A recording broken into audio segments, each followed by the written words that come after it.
ไปปั่นถามทั้งครอบครัวเราแน่แล้วก็ทั้งน้องคำดีนำว่าเห็นดีนำบ่เนาะเดี๋ยวถามเพิ่นเลยช่วยประกวดไอ้คำดีเนี่ยยอดบ่ลองตีงเบิ่งหั่นนะใช่เบิ่งเอาอยู่ตีงได้ใช่บิงเจ็บบ่ล่ะบ่แต่เราลบเข้าให้ตลอดเขาสลบแหนกคนอื่นแล้วเราแบบนี้แหละก็จับเบิ่งนี่มันแค่ใช่เบิ่งนี่โอ้ด้วยมันให้ตะกรุกกริกนี่เห็น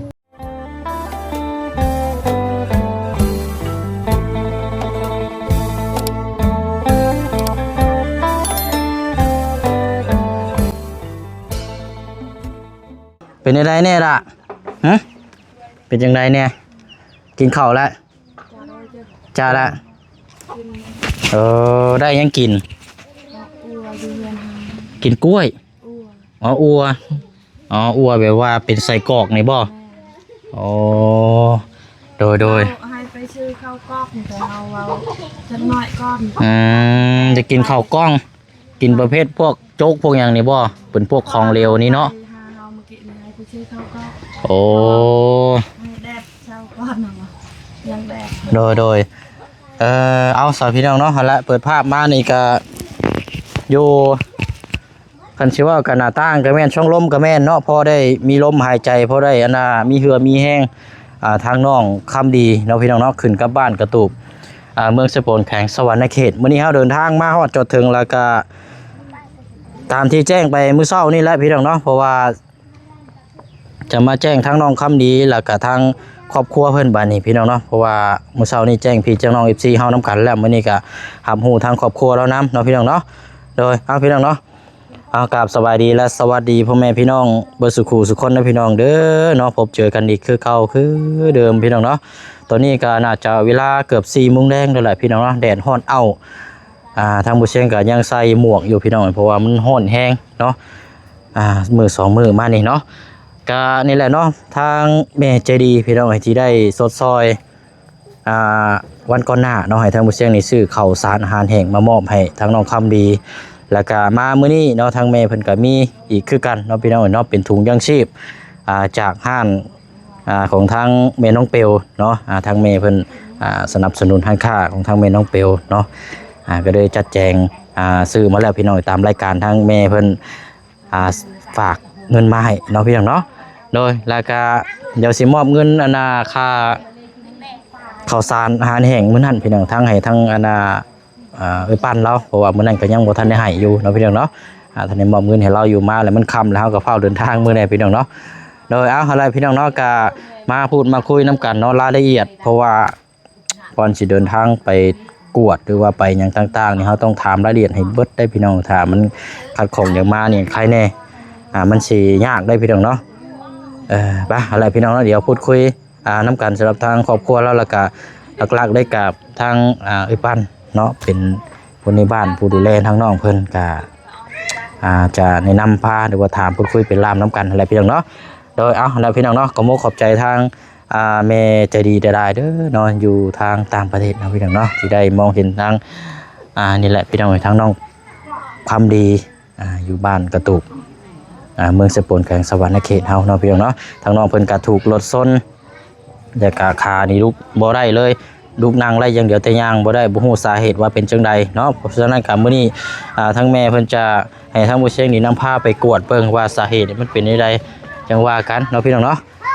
นี่แหละโอ้ดีแต่มีลมป้องเนาะโอ้เย็นอยู่บ่ล่ะเย็นอยู่บ่ร้อนแห้งกันแดดอีกโอ้ดีๆเนาะยังนอนนั่นอยู่หมอนี่คือเก่าอยู่เนาะคนพี่น้องทางในคนกันเนาะมันนี่เปิดแต่ก้อนนี่ปิดได้ตัวนี้เนาะมันนี่เปิดออกมาพอได้อันนี้แน่จักหน่อยโอเคไปเดี๋ยวขึ้นไปพุ่นแล้วพี่น้องไปนั่งข้างในพุ่นอีกคือเก่าเนาะเพราะว่าอยู่นี่มันอันนี้เพราะว่าทางบันไดทางเนี่ยเข้าทางนั้นเมื่อนี้น่าจะอยู่พร้อมหน้าพร้อมตาอยู่ดอกมีเนาะพร้อมครอบครัวอยู่ดอกเนาะอ๋อ เดี๋ยวไปน้องพี่น้องเดี๋ยวขึ้นไปพูดคุยทักทายน้ำกัน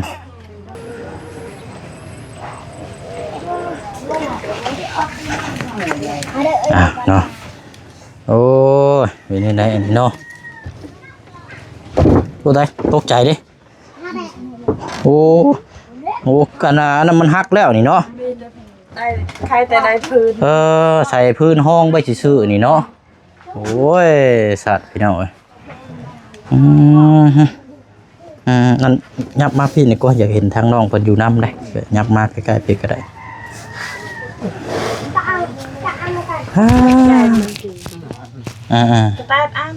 เป็นจังไดเนาะเอาไอ้ปานอันไม่ครับนี่เสือเจ้าน่ะ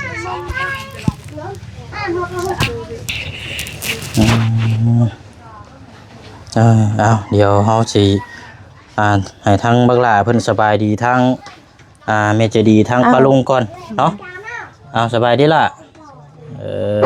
เอาโอเคเนาะนี่ยังนอนอยู่สภาพเก่าภาพเดิมเนาะเมื่อ2 มื้อทางบ่เชียง3 มื้อคันสิว่ากันเนาะมื้อนี้ก็เดินทางมานี่แหละพี่น้องเอ้ยทางไอ้ปั้นนี่ได้เบิ่งคลิปเฮาอยู่บ่โดยได้รับรู้พอคร่าวๆแล้วเนาะโดยโอเค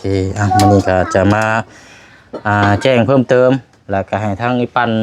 แนะนำทางครอบครัวเรานำอีกก็ได้เนาะโดยเอาเดี๋ยวอันนี้ก่อนจะเสียงลังลูกเด้อจะเสียงลังเด้อเดี๋ยวก่อนอื่นเนาะก็ต้องถามก่อนเลยว่าสิเห็นดีน้ำบ่หรือว่าบ่เห็นดีน้ำเนาะถ้าว่าเห็นดีน้ำก็โอเคถ้าว่าบ่เห็นดีเฮาก็จังว่ากันใหม่เนาะปรึกษากันพอดีว่าทางผู้ใหญ่ทางแม่ใจดีที่มื้อนั้นแล้วเฮาเข้าซอยสนับสนุนเจ้ามื้อนั้นแหละเนาะแม่คนเดียวกันโดยทางแม่เพิ่นว่าอยากให้ทางเฮานี่พาน้องคำดีไปกวดเบิ่งขาแล้วไปกวดว่าขานี่ว่ามันสาเหตุนี่กระดูกหักแตกหรือว่าร้าวหรือว่าแบบใดนะเนาะเอาง่ายๆซะคือทางเฮานี่ติดตามมาก็เฮาบ่ฮู้ว่าสาเหตุว่ามันเป็นแบบใดแม่นมันสิแตกหรือว่าสิหักหรือว่าสิเป็นร้าวก็คันนี้เฮาไปกวนเฮาอันน่ะเอโกเนาะพี่น้องเนาะคันนี้ผลกวดออกมาแล้วก็เฮาสิได้ฮู้ว่าสิได้รักษาแบบใดประมาณนี้นะอันนี้คือทางผู้ใหญ่เพิ่นสิชดเชยค่าใช้จ่ายเบิดเลยเนาะค่าไปกวดหรือว่าในขั้นตอนตัวนี้เด้อเนาะคันสิเว้ากันแล้วเดี๋ยวทางไปปั้นถามทางครอบครัวเราแน่แล้วก็ทางน้องคำดีนํว่าเห็นดีนํบ่เนาะเดี๋ยวถามเพิ่นเลยช่วยประกวดไอ้คำดีเนี่ยยอดตาป้าบ้านสะอาดเลยเนี่ยนะเจ้าช่วยเราขอบใจเราเห็นดีอยากไปอยากหูแต่โดดแล้วทางน้องคำดีแล้วลูกไปอยู่บ่ฮะไปอยากไปกวดเบิ่งอยู่เนาะโอ้เอาโอเคใช่เนาะก็ถือว่าทางน้องเพิ่นนี่ก็เปิดโอกาสให้ตัวเองเนาะโอเคพี่น้อยทางอันผู้แม่กับพ่อนี่ก็เห็นดีน้ำเนาะเราแหงหายตลอดย่างบ่ไปคำดีตอนเป็นไม่ไหม้สินั่นถ้าเฮารักษาพ่อปิ่นปัวไว้นี่อาจจะได้หายเศร้าก็ได้แต่ว่าถ้าปล่อยไป5-4 เดือนนี่จังไรก็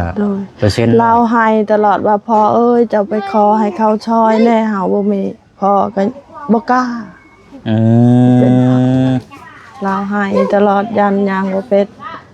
โดยปกติเราได้ยินแหละเราเป็นเองทำดีนะโอเคเนาะเอาก็ถือว่าทางครอบครัวเห็นดีน้ำเพื่ออยากให้ลูกนี่กลับมาแข็งแรงใช้เวกใช้งานหรือว่าเป็นคนปกติคือเก่าเนาะแต่ว่าคนอื่นนี่เฮาก็บ่ฮู้เด้ว่าต้องไปกวดมันก่อนเนาะว่าเป็นแบบใดอันนี้ก็ต้องไปตามขั้นตอนตามทางแพทย์เพิ่นกวดมาเนาะโดยเอาน้องคำดีอยากไปกวดเบิ่งจังเนาะล่ะเนาะโอ้สะอาดเลย โดยเอาโอเคละโดยกะง่ายๆซะก็คือข้างครัวนั่นเตียงบ่ไล่เลยบ่ไอ้ปันตอนนี้ก็ แม่นติงบ่ได้ เป็นยังได้สะพื้นนางตีนมันผิวพรรณยังโอเคอยู่บ่มีเลือดมีหยังบ่ โดยมีอยู่ เวลาเฮายิกเฮาหยังนะข้างครัวนี่ก็มีอยู่บ่ มี อืม ยังอยู่ยังติงค่อยๆแบบนี้ได้ เตียงแบบคือว่า แบบนี้ได้ ใช้แบบก็ แบบนี้ อ๋อใช้อันลองเบิ่งอยู่หาลูก ลุกขึ้นมันบ่ได้เอาลุก บ่ลองตีงเบิ่งหั่นนะ ใช่เบิ่ง เอาอยู่ ติงได้อยู่ ใช่ นี่ โอ้ตีงได้อยู่ซะเนาะ แต่เอาขึ้นแบบนี้บ่ได้ให้เราเอาขึ้นเองบ่ได้ แต่ลุกขึ้นนี่แค่ว่า แต่บอลหักเนี่ยมันแขกนี่นี่ มันตึงนะนี่เนาะ แม่นบอลนี่ บิงเจ็บบ่ล่ะ บ่ เอ้าก็ แต่ ตึง เราลมเข้าให้ตลอดเขาสลบแหนกคนอื่นแล้วเราแบบนี้แหละเราเจ็บบ่เจ็บเขาเฮ็ดแบบนี้เฮา นี่ได้ เฮ็ดแบบนี้แห้งหมดแห้งเฮาว่าเจ็บบ่เจ็บ บ่เจ็บบ่ล่ะมันเจ็บ บ่เจ็บ หม่องใดฉันหลักได้ตอนนี้นะเอา คันถามเราเจ็บแล้วว่าบ่เจ็บแต่ย่างบ่ได้แบบนี้ลุกขึ้นบ่ได้ เพราะอันหม่องเจ็บเลยน่ะบ่ได้มีบ่ เจ้าจับเบิ่งนี่มันแข็ง ใช่เบิ่งหั่น นี่ เอาเด้อ มันให้ตะกรุกกริกนี่นี่เห็นนี่ อ่าถ้าสิเว้าวิจัยเบิ่งคักๆก็แบบ แตกนี่เนาะมาจาก บอกว่ากระดูกแตกนี่ก็บ่แม่นแต่ว่าเสียงย่านเอ็นสิ้นกล้ามแบบขาเนื้อนี่ได้ขาเนื้อแตกบ่จัก บ่จาก ขาเนื้อนี่เอ็นแตกเอ็นหยังประมาณนี้ เราบ่ตอนนั้นเราบ่เว้าว่าเจ็บบ่เว้าเลย อันนี้ก็ลึกอะไรได้เขานี่ลึกอะไรบาด อันนี้คือผ่าตัดแล้วเนาะ แม่น ผ่าตัดเย็บ ยิบแล้ว แต่ใช้ยาพื้นเมืองคือเก่า เออแต่ว่าบ่มียากินยาเป็นปัวเนาะมันก็ยากแล้วมีแต่ใช้ตัวนี้ทมซื่อๆพี่น้องแบบคล้ายๆว่ายา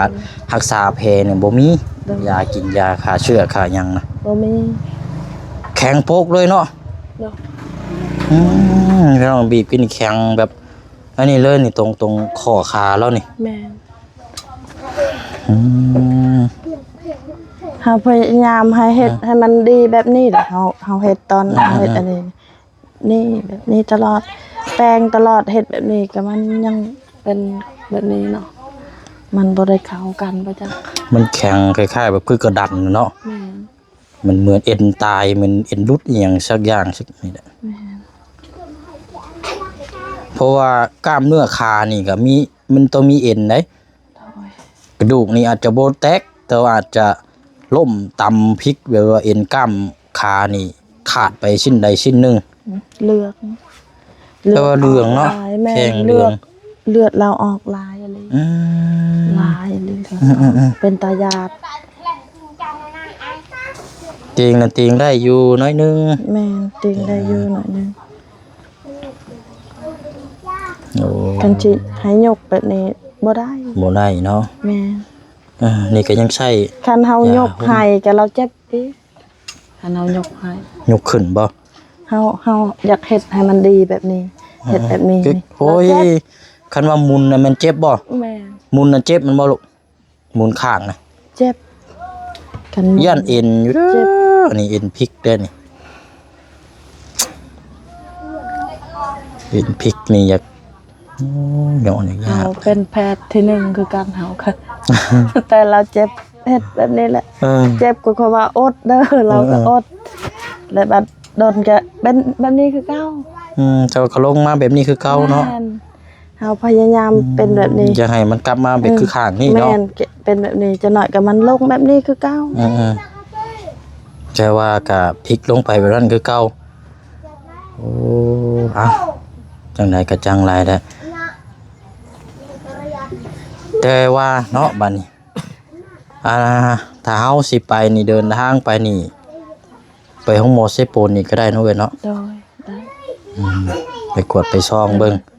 ความเฮาไปรักษาลาวเฮาเฮ็ดดี เราไปอยากไปอยู่น้ำเฮาเลยแล้วว่าคันอยู่กันชาวปันยานเฮาดีแล้วเว้าพ่อแม่เราเฮ็ดบ่เก่ง อ๋อ ถามเบิ่งเอา เนาะ นี่ อ่า แม่เราอะอยู่น้ำเฮานี่แหละสบายเฮาเบิ่งเอง อ่า ลาวก็เวียกพอลาวแม่เรา โอ้เอ้าเจ้าสิมีเวลามาดูแลเบิ่งเรานํอยู่บ่ซะ ได้ บ่เมื่อยบ่ แม่นเฮาเป็นคนแบบนั้น อ้าวแบบว่า เฮาปะคันเวียกเฮา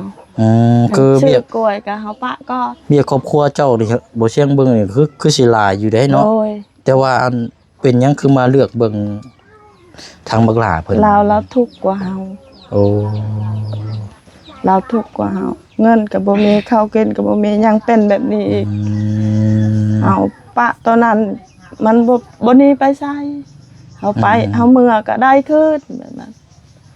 อืม ตัวนี้นี่มันยันมันบ่ดีเฮาเฮ็ดเต็มที่เฮามันบ่ดีก็ย่าแบบนั้น โดยโอ้เนาะยากเด้ยนี่พี่น้องสิมีคนดูแล โดย พี่น้องก็แม่นบ่ บ่แม่น พี่น้องก็บ่แม่นเนาะคนอยู่บ้าน แค่คนอยู่บ้านซื่อๆเนาะอันนี้เพิ่นยัง บ่มีไอ้น้องทำงาน ไอ้น้องแบบคิงๆญาติพี่น้องบ่แม่นเนาะ บ่แม่นเลยเฮาอยู่กระตูบมาหากพุทธ อืม เลยมายายอยู่สกีอันนี้พวกเขาจักอยู่ชายเฮาบ่ฮู้ แต่ว่าเป็นคนรู้จักแล้วด้วยความที่ โดย เฮาอยากซอยเนาะ บ่เช่นคิดว่าตอนแรกๆเด้นี่ว่าเป็นญาติพี่น้องเลย บ่ บ่แม่นเนาะ บ่แม่น โอ้ กับบ่าวตลกกับบ่แม่น โดยอันนี้เฮาตั้งแต่อยากดูแลอันนี้เนาะ โดย ตั้งอยากเบิ่ง โดย โดยถาม ความ ลูกหล เฮาน ดีความเฮาดีเราอยากไปอยู่นำเฮาเลย เออ ถ้ามัน โดยเดี๋ยวบ่เช่นถามก่อนซะเนาะอันเอ้ยปั้นนี่ดีกับเจ้าบ่ล่ะ ไม่คืออ้อกับเมยอันนั้นล่ะ ฮะเราดีนำซั่นบ่ โดน เออ กลัวพ่อแม่อีกเลย เนาะ อยากไปอยู่นำเลย ให้เขาให้เขาห้ามเราไปฝึก อืมโดยเอาโอเคบัดนี้มาพี่ก่อนบัดนี้ไอ้ปันเฮาหันมาพี่ก่อนโอ้ยเนาะเอาเดี๋ยวเอาสิถามสุดท้ายอีกบัดนี้เนาะ เอาเลย อันน่ะเดินทางไปนี่เฮาก็ต้องมีสมุนครัวแล้วเนาะ โดย มีบ่ครอบครัวเรา บ้านเป็นสนุกครู บ่มีเลย อืม เอาเฮาสิเฮ็ด เนี่ จั ย งได๋ เนี่ย ซะ ตะมันไงล่ะ ถ้าลงอยู่ เออ มันเนี่ย เออ ลงลูกเอา เออ ถ้าลงเอา บักหลาเพิ่นเคยไปหมอเสพปูนจักเทื่ออยู่บ่ บ่เคยหักกระไปมือเราเป็ดนั่นแหละ อ๋อที่ว่าไปมื้อนั้นนั่นล่าสุดนี่แล้วเนาะ โดยบ่เคยไปเลย แต่ว่าถ้าเฮาไปแบบนี้เฮาบ่มีหนังสือใบวัคซีนนี่ก็พอได้อยู่ดอกเนาะ โดยได้อยู่ สมุนครัวบ่ได้มีเลย เขาเฮ็ดแล้วตอนนั้นเพื่อนเขามุ่นนะบ่มีบ่อนนั่งเลยตอนนั้นบ่มีบ่อนนั่งเลยแล้วเขาบ่ได้รักษา ก็เลยเฮีย ฝนตกยังแหละเปียกหมด อ้าวเนาะ เปียกก็ยังเราเอาไว้อยู่ตอนนั้น แต่มันเป็นกระยุกกระยะแบบนี้ เปื้อนแห้งเรา ก็เลยเฮียเลย โลก แล้วก็บ่ได้เฮ็ดเลย โดย อ๋อ แต่ตำเบ็ดเราเฮ็ดแล้ว เนาะ ถ้าตามหลักเลยเนี่ยต้องมีสมุนครัวตัวเลขมันจะง่าย คือเฮาเข้าไปป๊าบนี่เฮายืนให้ทั้งแพทย์เพิ่นนี่เฮาบ่ต้องถามหยังได้เพิ่นว่า4คนนี้เนี่ยเพิ่นสิเช็คประวัติให้ อัน แล้ว นั้ ก็ น แม่น เฮือนตอนนั้นก็หัวหมัดแล้วว่าบัดฝนตกพัดหนี่เห็นเขาพากันหนี่สองผัวเมียเขา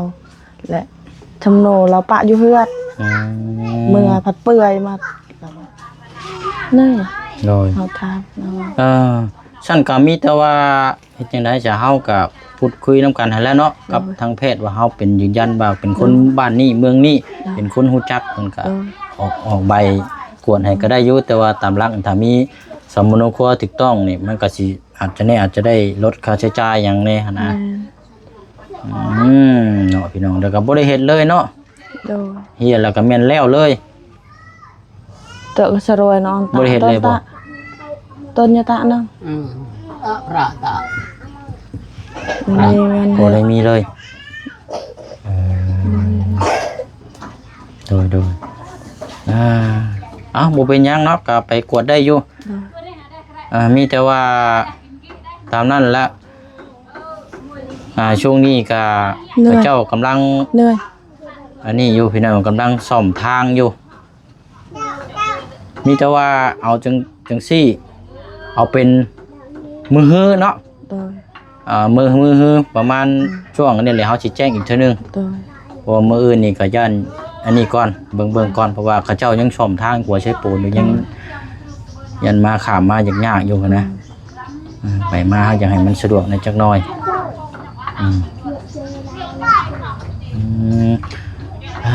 เนาะเอาก็ถือว่า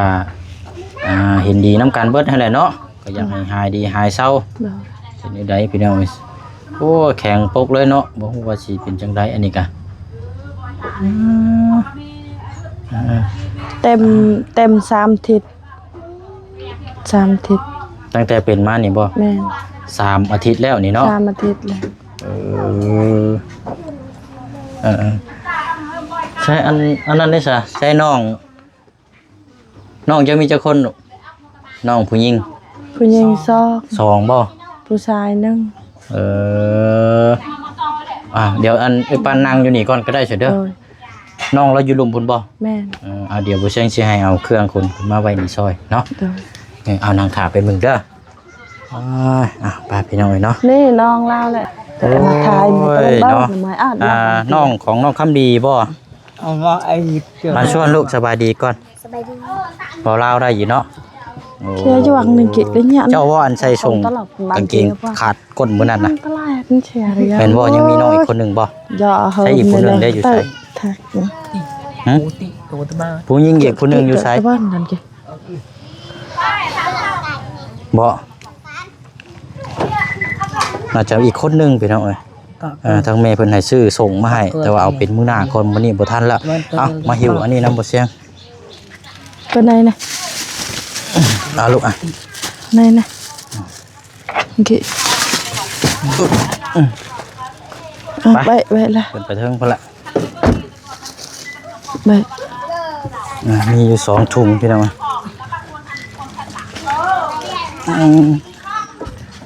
สภาพเรือนเราเนาะเรือนก็นักบ่แห้งหลายคนก็มาเจ็บอีกบัดนี้เนาะรถอันนี้แหละพี่น้องเพิ่นห้องว่ายิ่งทุกข์ยิ่งจนเนาะกันสิว่ากัน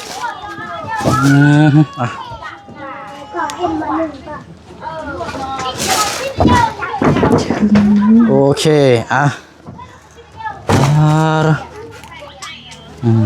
มืดเด้อพี่น้องเนาะน้องคำดีอันนี้บ่เสียงเอามามอบให้เด้ออันนี้อยู่ในกินอันนี้ก็เป็นของทางแม่ที่มื้อนั้นแหละบ่เสียงซื้อมาให้มื้อนั้นเด้ออันอีปานรบกวนแกะเบิ่งอยู่ฮะเบิ่งนำกันว่ามีหยังแน่แกะเบิ่งซอยกันของใช้เนาะอยากจะพันกับมาเป็นแพงด้วย ช็อกในเล่าในนอนในช็อก อันนี้ทางเมนเปียวจัดให้นี่แพบ ให้ลูก ขนมเนาะ บูแมนเครื่องที่ขาดเลยนี่เลยในน้ำบอกเราน้ำเดี๋ยวตั้งเลี้ยงไว้หั่นละ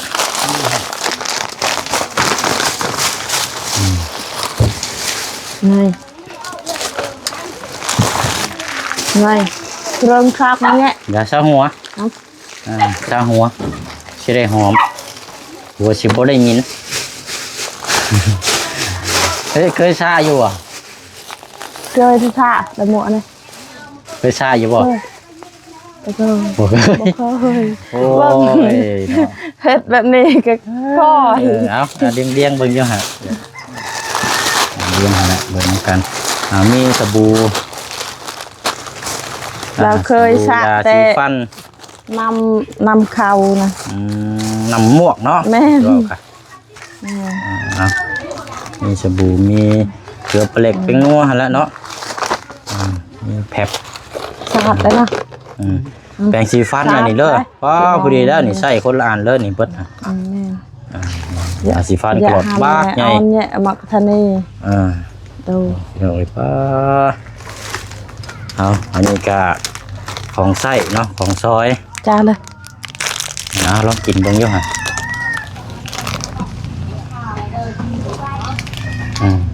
พอได้มีเหือพอได้ เมื่อนั้นเรากินผู้เป็นพ่อแม่เขาบ่กินให้เรากิน อันนม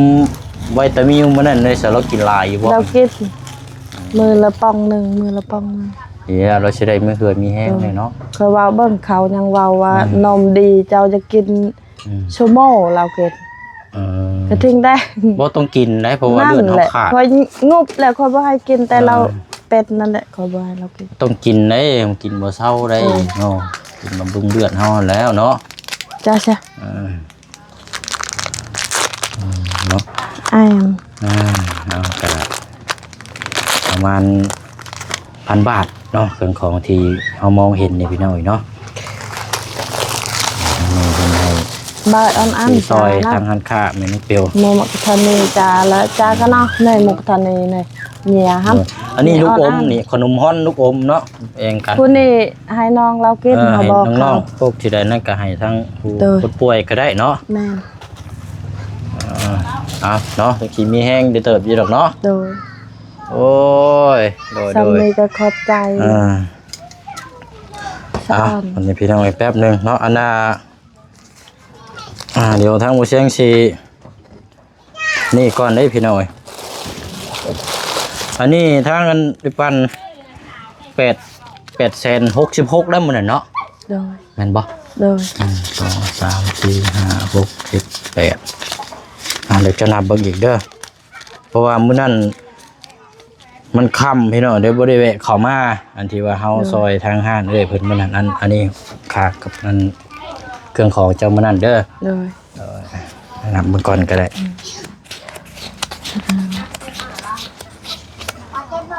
ครบเลย พอดีบ่ โดย เอาอันนั้นเนาะก็ โดย ตามนั้นแล้วบัดนี้มีแต่ว่าวันเวลานัดหมายเนาะเอาให้ชัวร์เอาเป็นมื้อฮื้อซะเนาะมื้อฮื้อซะพี่น้อยแต่ว่ามื้ออื่นยันว่ามันกระทันหันโพดเนาะมันกระทันหันมันไอ้นี่โพดเอาเป็นมื้อฮื้อเฮาสิได้กล้าเกียมให้น้องเพิ่นก็ให้ร่ำฮู้ให้นับกันนั่นแหละเนาะตามนั้นแหละพี่น้อยดีใจนํเนาะสิได้ฮู้ว่าเป็นสาเหตุว่าเป็นหยังแบบใด โดย เนาะเอาละมีแต่ว่าเฮามาแจ้งรับรู้นํกันแล้วก็รอแต่มื้ออันน่ะสิไปแต่ว่าเดี๋ยวบ่เชี่ยงก็สิเข้ามาอีกอยู่เนาะ โดย มาแจ้งมาพูดคุยนํกันอีกแต่ว่ามาแจ้งบอกทางครอบครัวแล้วก็ทางน้องคำดีก่อนนะมีแต่ว่าให้อันนั่นละทางฝากขอมกขอบใจเนาะขอบคุญขอบคุณทางเมียใจดีเนาะเพิ่นบ่ให้ออกชื่อประสงค์ออกนาม โดย เพิ่นอยู่ต่างประเทศพุ่นแหละเนาะ เด้ออันน่ะให้ทางน้องคำดีคือเก่าก็ได้ลูกอันทางไอ้ปันบอกเราคือเก่าเนี่ยแนะนำให้เราเว้าน้ำหลังก็ได้เอานมมือ เอา ลูก ไม่ขอบใจอ่ะ เอานมมือล่ะ ขอบใจเด้อไป กับใจ เอาเว้าดังๆลูก ขอบใจแม่ยายใจดี มาซอย นะ ฟังตอนลูกฟังแล้วก็จะก็เว้าตามไอ้ปัน ขอบใจแม่ยายใจดีมาซอย ใจแม่ใหญ่ใจดีมาซอย ให้สุขภาพแข็งแรง ให้สุขภาพแข็งแรง ขอบใจหลาย ขอบใจละลาย โดยเอาขอให้เพิ่นร่ำเพิ่นรวยเนาะให้สุขภาพร่างกายแข็งแรง ๆ เพราะว่าเพิ่นสิมาทดสอบพาเฮาไปกวดนี่แหละว่าสาเหตุนี่เป็นแบบใดเนาะเอาละพี่น้อยจังไดก็รุ่นชมติดตามเบิ่งนํกันเนาะว่ามันสิเกิดเป็นอะไรแต่บายที่นี่แข็งแบบโป๊เนาะโปกเลย คันเฮาคันลูกเฮาเฮาฮู้จักแต่มือนั้นน่ะ อันแล้วอย่างว่าเนาะ แต่เขาจักสิเว้าได้ อ่า เฮาพัดบ่ได้ไปมื้อนั้นถึกขับนี่ โดย คันกลางเว้นเฮาบ่ปะเฮาไปเองนี่ผัวเฮาคือกันกับเขานี่แหละ โดย อยากหากติบ่ อัน ได้ ให้ทางน้องคำดีลุกขึ้นมาได้ลุกขึ้นมาได้บ่เชิงสินี่ก่อนแป๊บนึงก็ได้ซะเนาะพอได้อยู่ดอกเนาะ ได้อยู่ นมมือให้บ่เชิงหน่อย 1 2โอเค ตามนั้นเลยเด้ออาณาทั้งเอ้ยปั้นเนาะเดี๋ยวจังได๋เฮาสิเข้ามาแจ้งเพิ่มเติมก่อนสิเดินทางไปกวดเบิ่งเนาะ โดย จังว่ากันพี่น้องเอ้ย โดย ไปลาก่อนไหนบัดนี้เด้อเบิดสุขสุคนเนาะเอาสบายดีพอเด้อ ป้าเช้า โอ้ย เดิ เด้อน ไปเนาะ เด้อเอา ช่วยไหมใน เราบ่ฮู้ภาษาลาว เออ แล้วว่าขอบใจให้อยู่ดีมีแห้งให้สุขภาพแข็งแรงขอบใจหลาย โดยประมาณนี้เนาะไปจังว่ากันเนาะเอาสบายดีก็ลูกโอเคไปทางนั้นปั้นเด้อเอาไม้มาเลยเอาละตามนั้นเลยเนาะจังใดเดี๋ยวเฮาว่าน้ำกันอีกทีนึงพี่น้องว่ามีไปน้ำแน่ว่าไปพุ่นไปเฮาต้องมีคนเบิ่งคนดูแลเด้ไปเอาละจัดแจงเด้อไปมาในพี่น้องลงไปข้างล่างก่อนคือเก้าพี่น้องไปเปิดออกมานี่บ่แม่นหม้อไอ้บ่แม่นหวด1เข้าเลยพี่น้องเนาะเป็นหวด1สมุนไพรเนาะไปบัดนี้เนาะก็ตามนั้นแหละพี่น้องเนาะมาแจ้งให้ทางครอบครัวเพิ่นได้รับรู้นํกันวันเวลานัดหมายจะพาไปกวดเอาเป็นมื้อวันพุธเนาะพี่น้องเนาะเพราะว่ามื้อนี่ย่านมันบ่ท่วงบ่ทันให้แบบเตรียมความพร้อมดีๆก่อนนะพี่น้องเนาะจังพาทั้งน้องเพิ่นไปนี่ก็สภาพบ้านเฮือนซานทั้งน้องเพิ่นอันนี้พี่น้องเนาะโอ้ยเนาะจังใดการุ่นส้มฝากไว้พี่น้องติดตามเบิ่งนํกันเด้อเนาะว่าสาเหตุทางน้องเพิ่นนี่มันเกี่ยวกับหยังมันเป็นแบบใดนะพี่น้องเนาะเพราะว่าบายที่นี่ก็แข็งโปกเลยขานะจะเป็นแนวใดนะพี่น้องเนาะเนาะขอบใจขอบคุญขอบคุณหลายๆด้วยแม่เด้อเนาะผมครอบครัวอยู่ทางต่างประเทศเนาะจงมีแต่สุขภาพร่างกายแข็งแรงพารามัยโรคภัยไข้เจ็บเด้อเนาะว่าสิเฮ็ดธุรกิจการงานหรือว่าการค้าการขายประกอบหน้าที่การงานร้านใดก็ขอให้เจริญรุ่งเรืองเจริญก้าวหน้าตลอดปีและตลอดไปเนาะสุขกายและสบายทั้งผู้ให้ทั้งผู้รับทั้งผู้เบิ่งผู้แย่งน้ำกันเบิดสุขสุขคนนะพี่น้องเด้อเนาะคลิปนี้ลาก่อนพี่น้องสบายดีเด้อพี่น้องเนาะ